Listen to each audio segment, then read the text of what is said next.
Hi friends, Sunil here. Welcome back to this channel.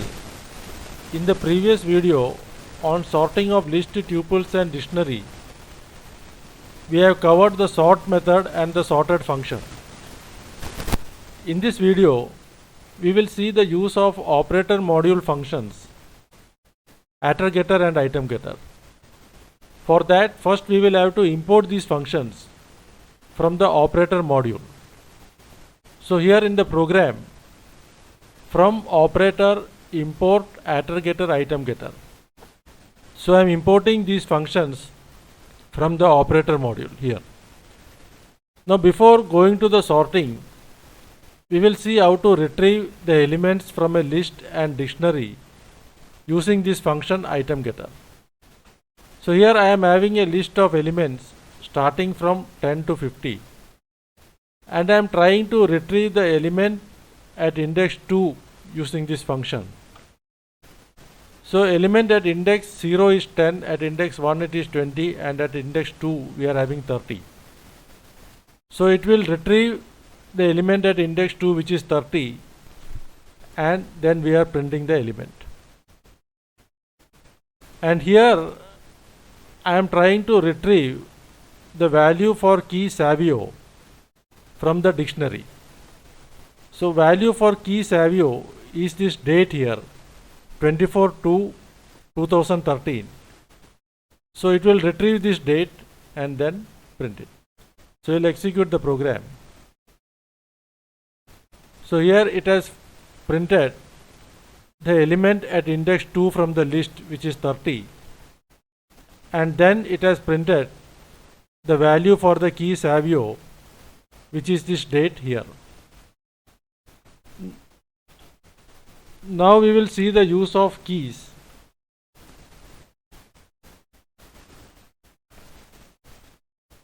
So here I am having this class employee. I have defined a constructor for this class. These are the parameters: name, age and salary.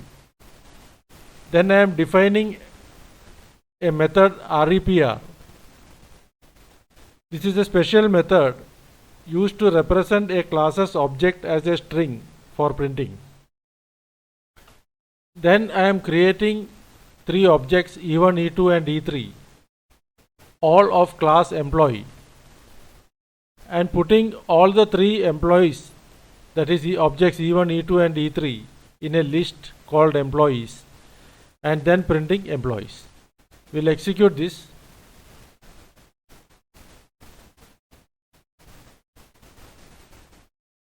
So here it has printed the employees in the form of a list of tuples. Now if I try to sort these employees using the sorted function,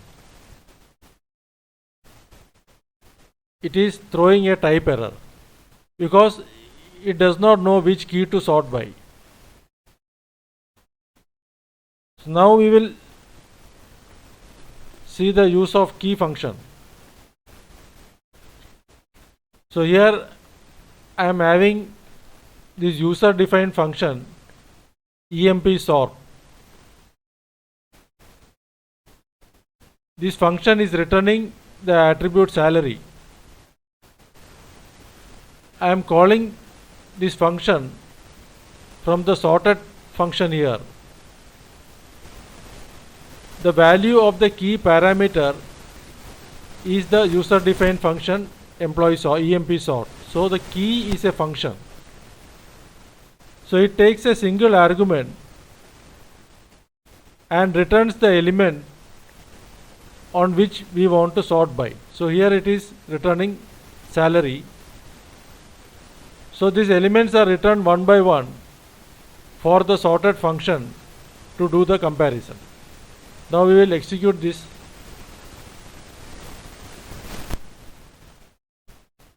So it has sorted in the ascending order of the salary, starting from 25,000 to 45,000. Now if I want to sort on age, I will just change the salary here to age.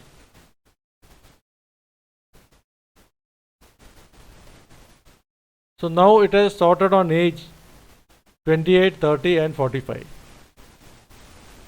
So that is how we sort using a user defined function.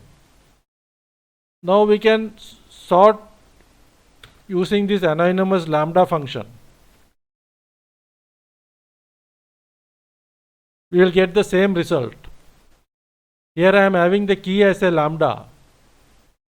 I am sorting on salary. We'll execute this. So by using the lambda function, we have sorted in the ascending order of the salary starting from 25,000 to 45,000.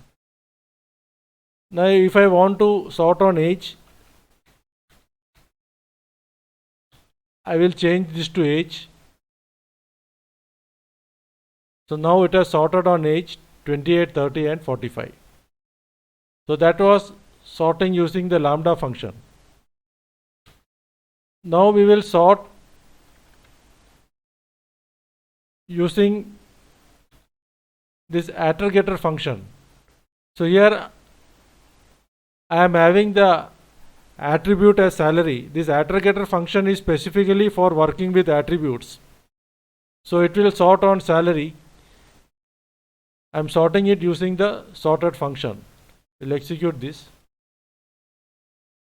So it has sorted on salary starting from 25,000 to 45,000.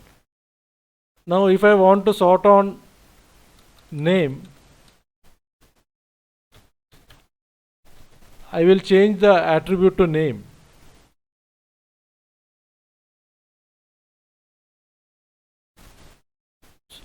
So now it has sorted on name, Janie, Julie and Tom. And if I want to sort on age, change to age. So it has sorted on age 28, 30 and 45. So that is how we use this aggregator function for sorting. Now we will get the maximum salary of the employee using this max function, inbuilt max function, and using the key as aggregator salary. Now we will execute this.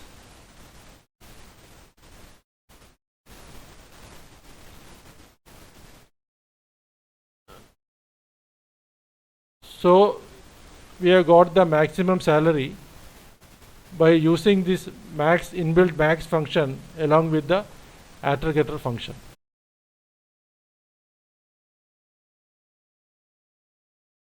Now we will see multi-level sorting using aggregator. So here I am sorting employees using this sorted function, and I am having multiple keys, salary and age. So first it will sort on salary, and within the salary it will sort on age.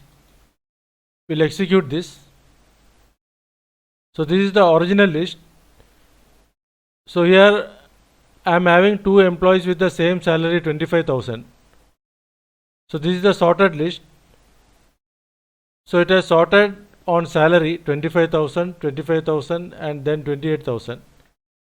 And within the same salary, it has sorted on the ascending order of age. First 27 and then 28. Now we will see some other examples.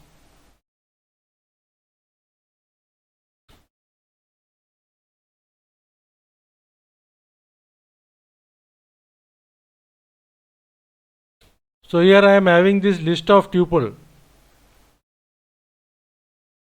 I am sorting this using this anonymous lambda function. So I am using lambda as a key and specifying the having age. So it will sort on age. And after that, here I am sorting using this item getter function. Here also I am specifying the index as 1. So it will sort on age. We will execute this.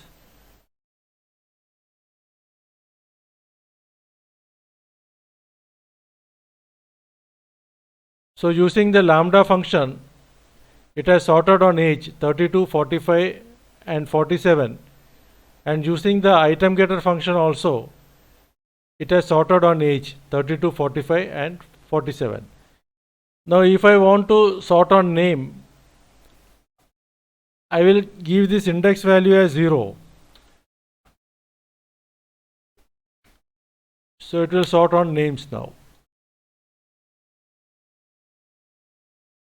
So it has sorted on names, Janie, Juliet and then Richard.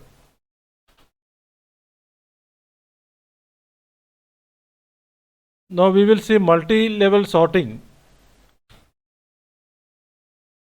using this item getter function. Previously we have seen multi-level sorting using attr-getter function. Attr-getter uses key to get the corresponding values, whereas item getter obtains the corresponding values based on the index. So here I am specifying the index as 2 and 1. So first it will sort on index 2 and within that index 1. So at index 2 we are having salary and at index 1 we are having age. So first it will sort on salary and within the salary it will sort on age. We will execute this.